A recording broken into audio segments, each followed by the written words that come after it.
ओम साईं राम। साईं द्वार चैनल में आप सभी का हार्दिक अभिनंदन है। आज मैं साईं सच्चरित्र का अध्याय 2 का पाठ करूंगी।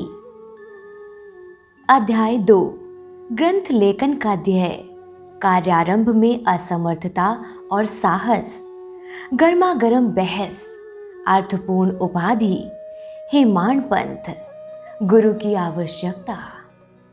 गत अध्याय में ग्रंथकार ने अपने मौलिक ग्रंथ श्री साईं सच्चरित अर्थात मराठी भाषा में उन कारणों पर प्रकाश डाला था जिनके द्वारा उन्हें ग्रंथ रचना के कार्य को आरंभ करने की प्रेरणा मिली। अब वे ग्रंथ पठन के योग्य अधिकारियों तथा अन्य विषयों का इस अध्याय में विवेचन करते हैं। ग्रंथ लेखन का हेतु, किस प्रकार विसूचिका अर्थात हैजा के रोग के प्रकोप को आटा पिसवाकर तथा उसको ग्राम के बाहर फेंकवा कर रोका तथा उसका उन्मूलन किया। बाबा की इस लीला का प्रथम अध्याय में वर्णन किया जा चुका है। मैंने और भी लीलाएं सुनी जिससे मेरे हृदय को अति आनंद हुआ और यही आनंद का स्रोत काव्य रूप में प्रकट हुआ। मैंने यह भी सोचा कि इन महान आश्चर्यजनक लीलाओं का वर्णन बाबा के भक्तों के लिए मनोरंजन एवं शिक्षाप्रद सिद्ध होगा तथा उनके पाप समूल नष्ट हो जाएंगे। इसीलिए मैंने बाबा की पवित्र जीवन गाथा, उनके मधुर उपदेशों का लेखन प्रारंभ कर दिया। श्री साईं की जीवनी ना तो उलझनपूर्ण है और ना संकीर्ण ही, वरन सत्य और आध्यात्मिक मार्ग का वास्तविक दिग्दर्शन कराती है। कार्य आरंभ करने में असमर्थता और साहस। श्री हेमाड पंथ को यह विचार आया कि मैं इस कार्य के लिए उपयुक्त पात्र नहीं हूं। मैं तो अपने परम मित्र की जीवनी से भी भली भांति परिचित नहीं हूं और ना ही अपनी प्रकृति से। तब फिर मुझ सरीखा मूढ़मती भला एक महान संत पुरुष की जीवनी लिखने का दुस्साहस कैसे कर सकता है। अवतारों की प्रवृत्ति के वर्णन में वेद भी अपनी असमर्थता प्रकट करते हैं। किसी संत का चरित्र समझने के लिए स्वयं को पहले संत होना नितांत आवश्यक है। फिर मैं तो उनका गुणगान करने के सर्वथा अयोग्य ही हूँ। संत की जीवनी लिखने में एक महान साहस की आवश्यकता है और कहीं ऐसा ना हो कि 4 लोगों के समक्ष हास्य का पात्र बनना पड़े। इसीलिए श्री साईं बाबा की कृपा प्राप्त करने के लिए मैं ईश्वर से प्रार्थना करने लगा। महाराष्ट्र के संत श्रेष्ठ श्री ज्ञानेश्वर महाराज का कथन है कि संत चरित्र के रचयिता से परमात्मा अति प्रसन्न होता है। तुलसीदास जी ने भी कहा है कि साधु चरित शुभ सरस कपासु, निरस विशद गुण में फल जासु, जो सही दुख पर छिद्र दुरावा, वंदनीय जे ही जग जस पावा। भक्तों को भी संतों की सेवा करने की इच्छा बनी रहती है। संतों की कार्य पूर्ण करा लेने की प्रणाली भी विचित्र ही है। यथार्थ प्रेरणा तो संत ही किया करते हैं। भक्त तो निमित्त मात्र या कहिए कि कार्य पूर्ति के लिए एक यंत्र मात्र हैं। उदाहरणार्थ, शक संवत 1700 में कवि महीपति को संत चरित्र लेखन की प्रेरणा हुई। ईश्वर ने संतों में अंतः प्रेरणा पैदा की और कार्य पूर्ण हो गया। इसी प्रकार शक संवत 1800 में श्री दास गणों की सेवा स्वीकार हुई। महीपति ने 4 काव्य रचे, भक्त विजय, संत विजय, भक्त लीलामृत और संत लीलामृत, और दासगणों ने केवल 2, भक्त लीलामृत और संत कथामृत, जिसमें आधुनिक संतों के चरित्रों का वर्णन है। भक्त लीलामृत के अध्याय 31, 32 और 33 तथा संत कथामृत के 97 अध्याय में श्री साईं बाबा की मधुर जीवनी तथा अमूल्य उपदेशों का वर्णन सुंदर एवं रोचक ढंग से किया गया है। इनका उदाहरण श्री साईं लीला पत्रिका के अंक 11, 12 और 17 में दिया गया है। पाठकों से इनके पठन का अनुरोध है। इसी प्रकार साईं बाबा की अद्भुत लीलाओं का वर्णन एक बहुत सुंदर छोटी सी पुस्तिका श्री साईनाथ भजनमाला में किया गया है। इसकी रचना बांद्रा की श्रीमती सावित्रीबाई रघुनाथ तेंदुलकर ने की है। श्री दासगणु महाराज ने भी श्री साईं बाबा पर कई मधुर कविताओं की रचना की है। एक और भक्त अमीदास भवानी मेहता ने भी बाबा की कुछ कथाओं को गुजराती में प्रकाशित किया है। साईं प्रभा नामक पत्रिका में भी कुछ लीलाएं शिरडी के दक्षिणा भिक्षा संस्थान द्वारा प्रकाशित की गई हैं। अब प्रश्न यह उठता है कि जब श्री साईनाथ महाराज के जीवन पर प्रकाश डालने वाला इतना साहित्य उपलब्ध है, फिर और एक ग्रंथ साईं सच्चरित्र रचने की आवश्यकता ही कहाँ पैदा होती है? इसका उत्तर केवल यही है कि श्री साईं बाबा की जीवनी सागर के सदृश अगाध, विस्तृत और अथाह हैं। यदि उनमें गहरे गोते लगाए जाएं तो ज्ञान एवं भक्ति रूपी अमूल्य रत्नों की सहज ही प्राप्ति हो सकती है, जिससे मुमुक्षुओं को बहुत लाभ होगा। श्री साईं बाबा की जीवनी, उनके दृष्टांत एवं उपदेश महान आश्चर्य से परिपूर्ण है। दुख और दुर्भाग्यग्रस्त मानवों को इनसे शांति और सुख प्राप्त होगा तथा लोक व परलोक में श्रेयस की प्राप्ति होगी।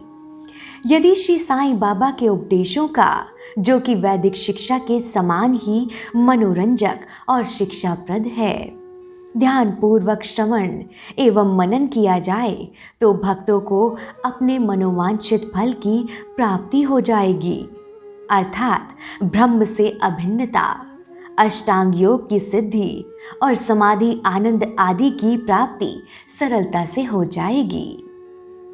यह सोचकर ही मैंने चरित्र की कथाओं को संकलित करना प्रारंभ कर दिया। साथ ही यह विचार भी आया कि मेरे लिए सबसे उत्तम साधना भी केवल यही है।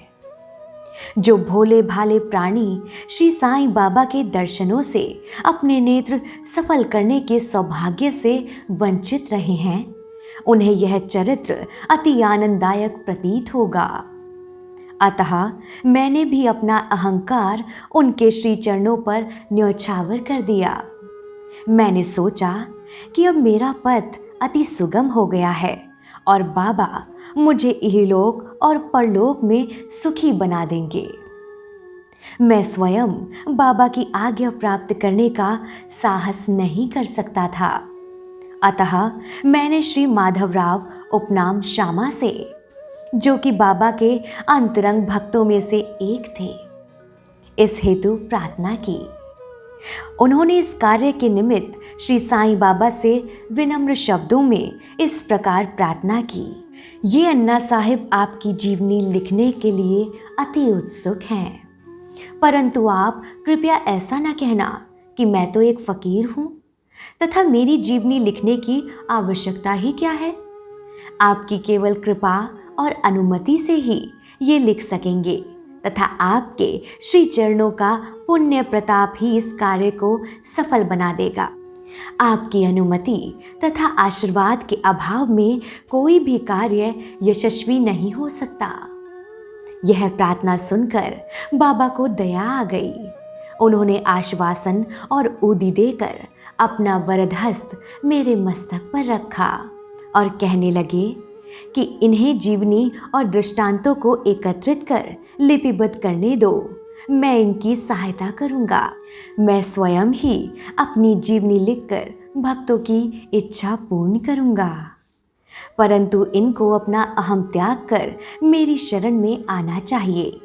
जो अपने जीवन में इस प्रकार का आचरण करते हैं, उसकी मैं अत्यधिक सहायता करता हूँ।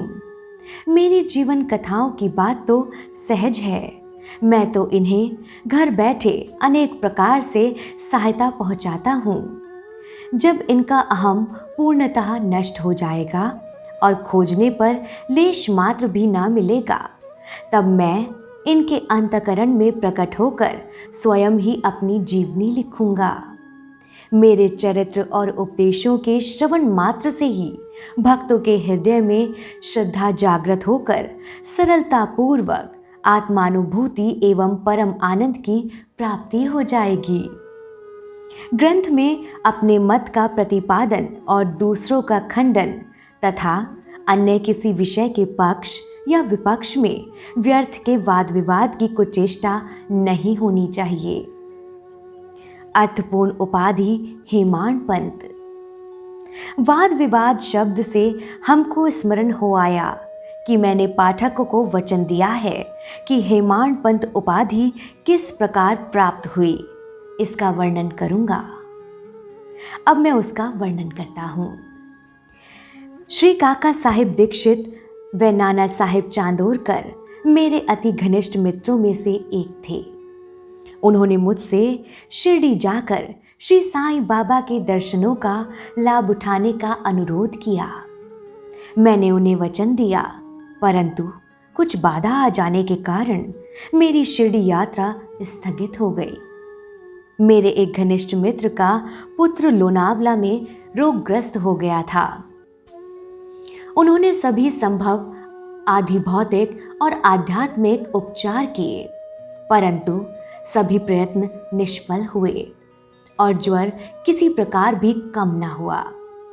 यह घटना देखकर मुझे विचार आया कि जब गुरु एक बालक के प्राणों की भी रक्षा करने में असमर्थ है, तब उनकी उपयोगिता ही क्या है? और जब उनमें कोई सामर्थ्य ही नहीं है, तब फिर शिरडी जाने से क्या प्रयोजन? ऐसा सोचकर मैंने यात्रा स्थगित कर दी। परंतु जो होना है वह तो होकर ही रहेगा, और वह इस प्रकार हुआ। प्रातांधिकारी नाना साहिब चांदोरकर बसई के दौरे पर जा रहे थे। वे ठाणा से दादर पहुंचे तथा बसई जाने वाली गाड़ी की प्रतीक्षा कर रहे थे। उसी समय बांद्रा लोकल आ पहुंची, जिसमें बैठकर वे बांद्रा पहुंचे तथा शिरडी यात्रा स्थगित करने के लिए मुझे आड़े हाथों लिया। नाना साहिब का तर्क मुझे उचित तथा सुखदायी प्रतीत हुआ और इसके फलस्वरूप मैंने उसी रात्रि शिरडी जाने का निश्चय किया और सामान बांधकर शिरडी को प्रस्थान कर दिया। मैंने सीधे दादर जाकर वहां से मनमाड़ की गाड़ी पकड़ने का कार्यक्रम बनाया। इस निश्चय के अनुसार मैंने दादर जाने वाली गाड़ी के डिब्बे में प्रवेश किया। गाड़ी छूटने ही वाली थी कि इतने में एक यवन मेरे डिब्बे में आया और सामान देखकर मुझसे मेरा गंतव्य स्थान पूछने लगा। मैंने अपना कार्यक्रम उसे बतला दिया। उसने मुझसे कहा कि मनमाड़ की गाड़ी दादर पर खड़ी नहीं होती, इसीलिए सीधे बोरी बंदर से होकर जाओ। यदि यह एक साधारण सी घटना घटित ना हुई होती तो मैं अपने कार्यक्रम के अनुसार दूसरे दिन शिरडी ना पहुंच सकने के कारण शंका कुशंकाओं से घिर जाता, परंतु ऐसा घटना न था। भाग्य ने साथ दिया और दूसरे दिन 1 से 10 बजे के पूर्व ही मैं शिरडी पहुंच गया। यह सन 1910 की बात है, जब प्रवासी भक्तों के ठहरने के लिए साठेवाड़ा ही एकमात्र स्थान था। तांगे से उतरने पर मैं साईं बाबा के दर्शन के लिए बड़ा ललायित था। उसी समय भक्त प्रवर श्री तात्या साहेब नूलकर मस्जिद से लौटे ही थे। उन्होंने बतलाया कि इस समय श्री साईं बाबा मस्जिद के मोड़ पर ही हैं। अभी केवल उनका प्रारंभिक दर्शन ही कर लो और फिर स्नान आदि से निवृत्त होने के पश्चात सुविधा से भेंट करने जाना। यह सुनते ही मैं दौड़ कर गया और बाबा की चरण वंदना की। मेरी प्रसन्नता का पारावार न रहा। मुझे क्या नहीं मिल गया था, मेरा शरीर उलसित सा हो गया। शुदा और तृषा की सुधि जाती रही। जिस क्षण से उनके भव विनाशक चरणों का स्पर्श प्राप्त हुआ, मेरे जीवन में एक नूतन आनंद प्रवाह बहने लगा। मैं उनका स्मरण कर उन्हें मानसिक प्रणाम किया करता हूँ। जैसा कि मेरे अनुभव में आया कि साईं के दर्शन में ही यह विशेषता है कि विचार परिवर्तन, सांसारिक भोगों से वैराग्य बढ़ता जाता है।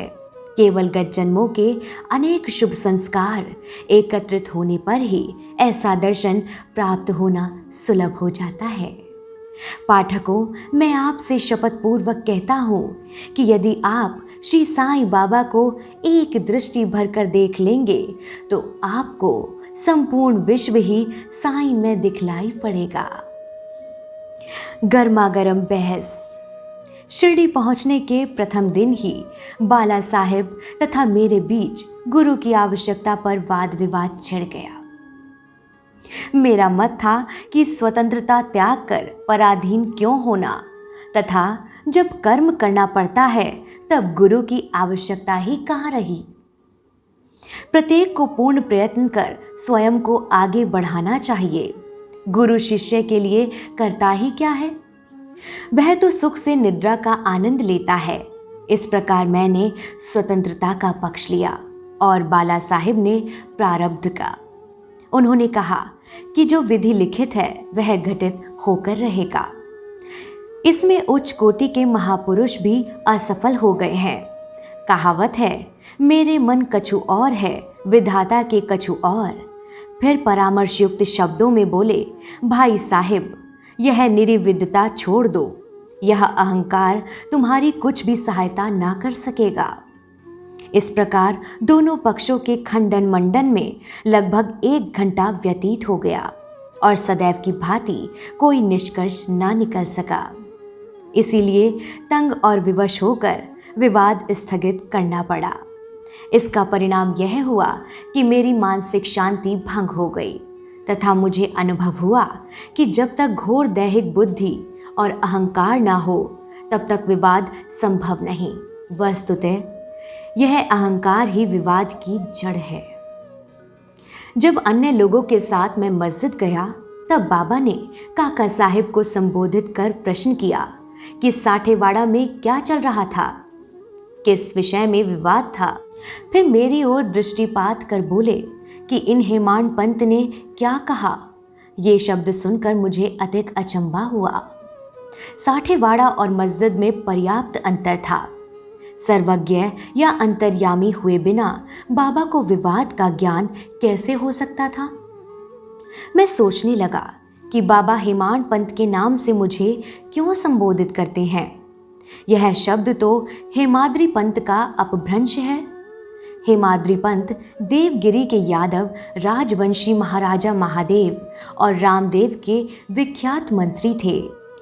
वे उच्च कोटि के विद्वान, उत्तम प्रकृति और चतुर्वर्ग चिंतामणि अर्थात जिसमें आध्यात्मिक विषयों का विवेचन है और राज प्रशस्ति जैसे उत्तम कार्यों के रचयिता थे।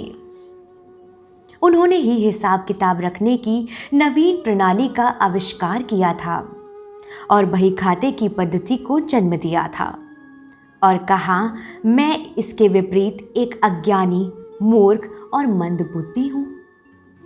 अतः मेरी समझ में यह नहीं आ सका कि मुझे इस विशेष उपाधि से विभूषित करने का क्या तात्पर्य है।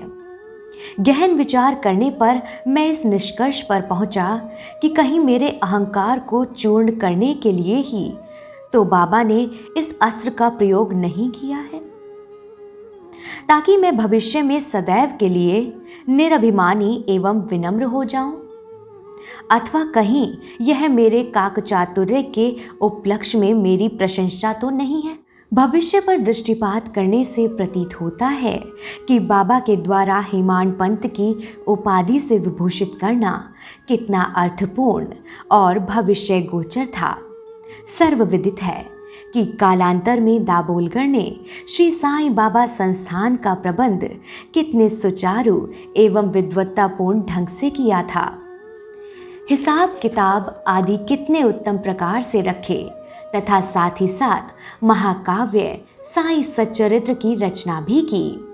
इस ग्रंथ में महत्वपूर्ण और आध्यात्मिक विषयों जैसे ज्ञान, भक्ति, वैराग्य, शरणागति व आत्मनिवेदन आदि का समावेश है। गुरु की आवश्यकता।